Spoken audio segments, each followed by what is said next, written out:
Hey, Dirt Farmer Jay here from dirtfarmerjay.com. You know, sometimes there's some great ideas that float around on Pinterest and other posting sites like that. And recently, I saw the wine bottle tiki-torch. Well, does it live up to the hype? Stay tuned and I'll tell you all about it.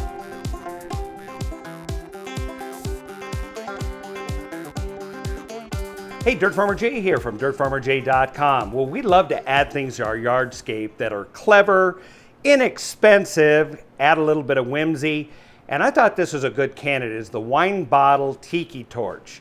Now, I've seen these all over and decided to give it a shot to see if it really works. The bottom line is you can see it works, and it wasn't that much of a problem to make them. I'm going to walk you through the parts that it takes, the tools, the process, and then you'll see in the description below that there's a bit.ly link that'll take you to a parts list and where you can buy these, and so you're welcome to do that. So let's go ahead and get started.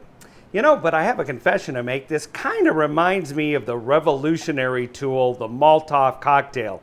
Just saying, but obviously we're using it for peaceful purposes, and it is a very serene light source, and as you can see, it's a citronella type of thing that's throwing off a little bit of smoke, so it really helps repel the insects on a nice evening when you've got these lit.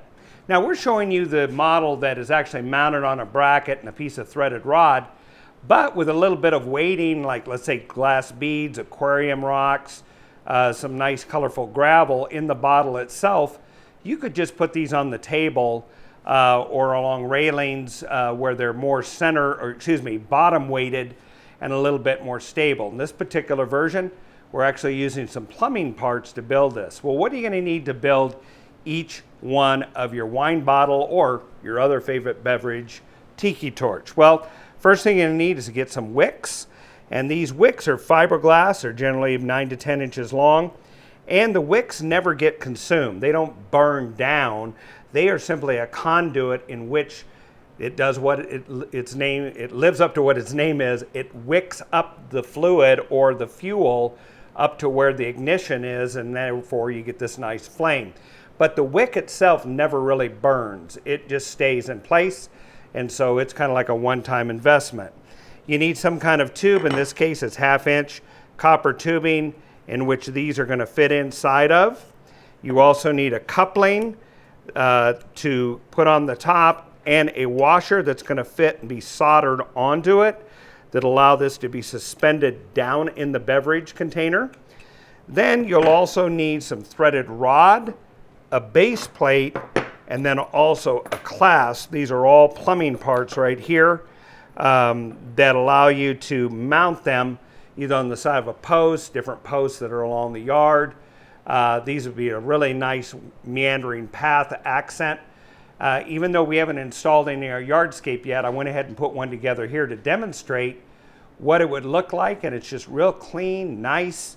You also will need a 3/4 inch cap, which is usually used for soldering on, that'll literally just drop over afterwards as a snuffer. Now, one thing we didn't do because I was trying to find this in time to do this video, is a little piece of chain that I could solder to this and then attach it down to the clasp over here so that it always was with it. And I couldn't find the right chain, so I hope you'll forgive me and you'll use your own imagination to see what that would look like. That piece of chain is probably 3 to 4 inches long. One loop will go through the screw end over here. The other one gets attached to the top of this with a screw, and then this dangles, but when you're ready to extinguish it, you simply pick it up, put it over the top, and extinguish the flame. So those are the parts you need on this side, and then, of course, your beverage containers. Now here you'll see that I took these beverage containers and I put them in a tub of soapy water, let them start soaking, and just within a short period of time, the labels started to loosen. I was able to take a scraper as well as a scrub brush, and within a short period of time, all in about 15 minutes, loosen the labels, get them washed, and then inverted on a branch or a twig or a nail to let them completely dry. And now you have a variety, and I think the variety is nice. If you're one of those OCD people, and we need you just as much as every other type of people, so no insult, but if you're an OCD person and you like everything the same, then you can collect all the bottles that you like that are the same, so they're uniform and they all look the same. If you like a little bit more variety, and these are typically wine bottles you're going to find are green. This is a beer bottle. One of my sons is a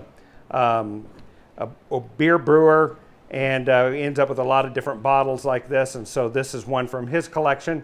But there's various colors and shape. All are fair game for this treatment. So you can do these type of things. All use about what's called a 3/4 clasp up here, and it'll work very well. Okay, so the first thing you're gonna need is some copper tubing, and this is rigid copper, 1/2 inch, and I cut these into about 10-inch lengths right there. And as you can see here, that suspends into about a couple inches in this kind of bottle, but that's more than enough to wick, and it also allows you, if you want to put items in here such as aquarium stones or glass beads, which will help displace the fluid and put it up higher here, the fuel here. So here you've got 10-inch. The first thing we're going to do is we're going to drill some holes in this so that it helps saturate the wick faster. Let's get to work. All right, the next thing we're going to do is go ahead and drill some holes into the side of this. And the reason we're doing that is to allow the fuel to get to the wick faster instead of only up through the bottom. The dimension of the drill bit, or the diameter of the drill bit, is not critical. This is probably about a 5/32 drill bit. I'm going to be using a drill press using a V-block, and the way that I'm going to make sure it hits the top is I'll line up just this V-block that I made by running through the table saw, 245 opposing cuts to create a V. I'll just lower the bit to the center, and that'll make sure that when I lower the bit, it's hitting the center of the pipe. All right. Now, when you're drilling something like metal like this and it's round, it'll have a tendency to deflect. So what I'm going to do is go ahead and get this going at a moderate speed. I'm going to come on down and kind of hit a quick, fast boom to get that started so it doesn't wander off the side. And now we'll go ahead and press her on through, go down to the bottom, do the same. Now we have a through hole. We're just going to come up here. Again, bring the bit down here and kind of do a fast tap to help it get a dimple started. And once it does, it won't wander as much. All right, you'll notice as a result of drilling that the side that the drill bit went in is a little bit smoother than where it came out. And these things are really sharp. You don't want them around. You want to deburr them, get them off there. So let's go clamp this in the vise, take a flat file and dress this up. All right, so we're just going to go ahead and place the pipe in vise tight enough that it holds onto it but doesn't crush it. Then we'll go ahead and use a flat file here and then just come straight across and work our way down on both sides.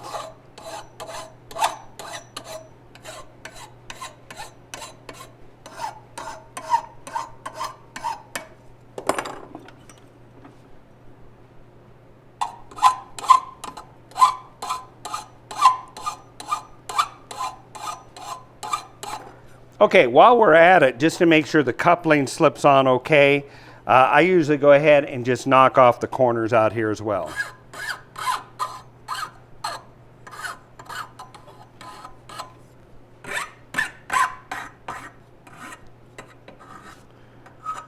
Okay, we're now ready to go ahead and solder on the coupling as well as the washer that'll hold this so it'll suspend it down in the wine bottle. Now, just a little trick here. What I do is I move this out and only hold a limited amount in the vise. And the reason for that, I'm reducing the amount of heat that's going to be wicked off into the mass of the vise. And copper's a pretty doggone good conductor of heat.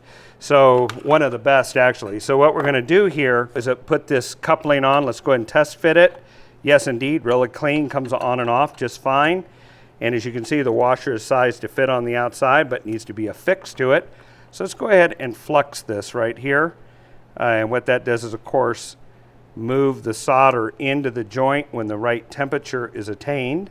So we'll go ahead and do that. We'll go ahead and slide on this. We're going to go ahead and flux the outside because we're going to go ahead and put the washer on it. And the washer is steel. So it'll have to be heated to a higher temperature. And I'm just placing it there. I have a little bit of aluminum flat stock right there that helps me to place here. I have a pair of needle nose pliers that later on I'll be able to pick this up. Some regular plumbing solder. This is just regular old lead-free solder. It doesn't have any flux core or anything like that. It's just solid, ready to go. And we're just going to be using a regular old propane torch. So let's go ahead and get that started.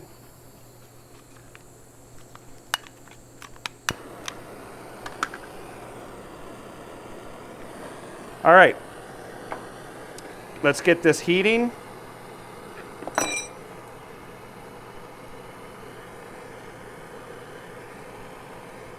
You can see the kind of bronze color start to develop in the copper a little bit, and when you do, you're getting close to when you can actually melt some items there. You can see it just starting to melt.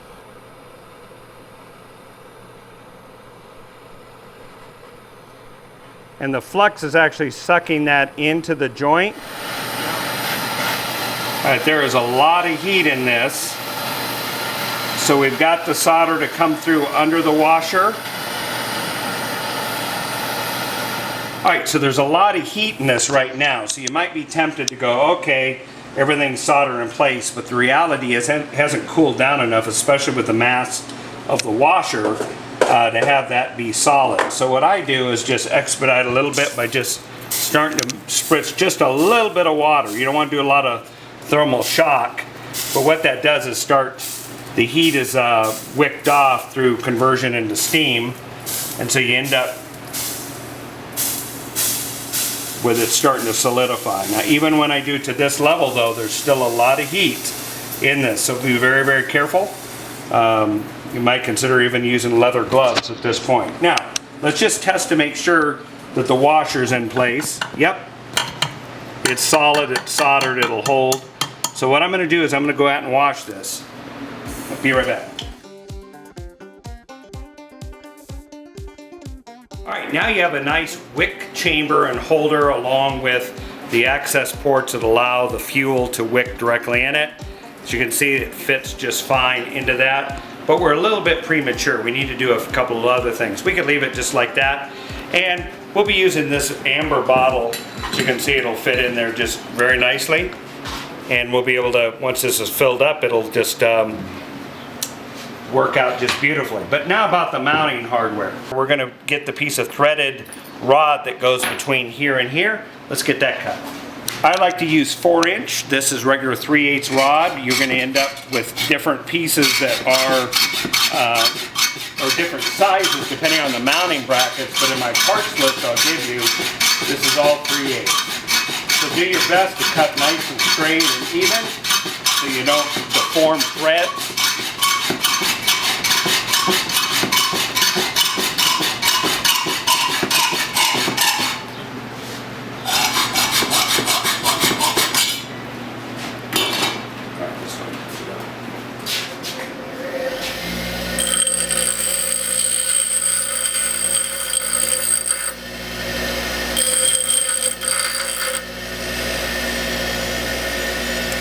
All right, now that you have your threaded rod, before just putting it into this base, what you need to do is put a nut on it first.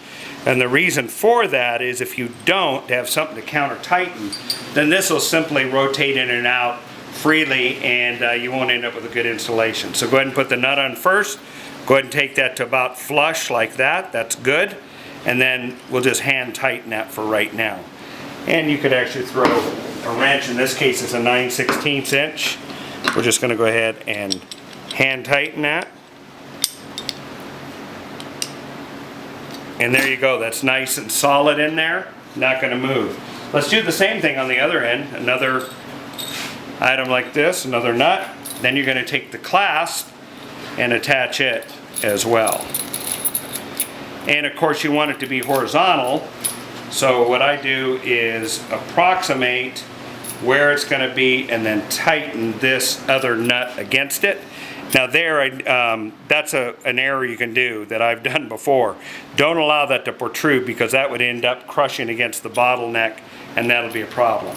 So make sure that you only leave that flush like that and then bring the nut up to it so that that's clear through there. Okay, I hold it a little bit to the left and then tighten into it that way, and now you have a bracket that is ready to go. All right, now you've got, here we go. All right, now you have the bracket here. You'll need to do some adjustment here to get it to where it is nice and straight. All right, once it's at that point, you're simply going to open up the clasp, place it around the bottle, go ahead and reinsert. And this would be the place, if you did build a snuffer with a chain, it would go right around that before you tighten this down. And then you can tighten this, and you don't need to cinch it down super strong, but you can tighten it down so it's pretty firm. And now you have this ready to be installed on a post, just like that one. Pretty simple, huh? But I like using industrial hardware that is used in other places for these new purposes. Kind of whimsical, gets people to go, oh, that's cool. Oh, I like how that's made. It's a lot of fun, and you can just assemble several of these at a time. And if we fill this up, light it, it's going to behave just like that. Do you have a project like this you'd like to share with your fellow viewers? If you do, why don't you mention it in the comments below, and we'll make sure to get the word out. Secondly, if you really like the video, please indicate that you do by liking it, and better yet, subscribing to our channel. And when you do, make sure to ring the bell so that you get notified immediately when a new episode comes out. Well, have fun out in your yard. Here's a great project that others will look at and go, that is really cool.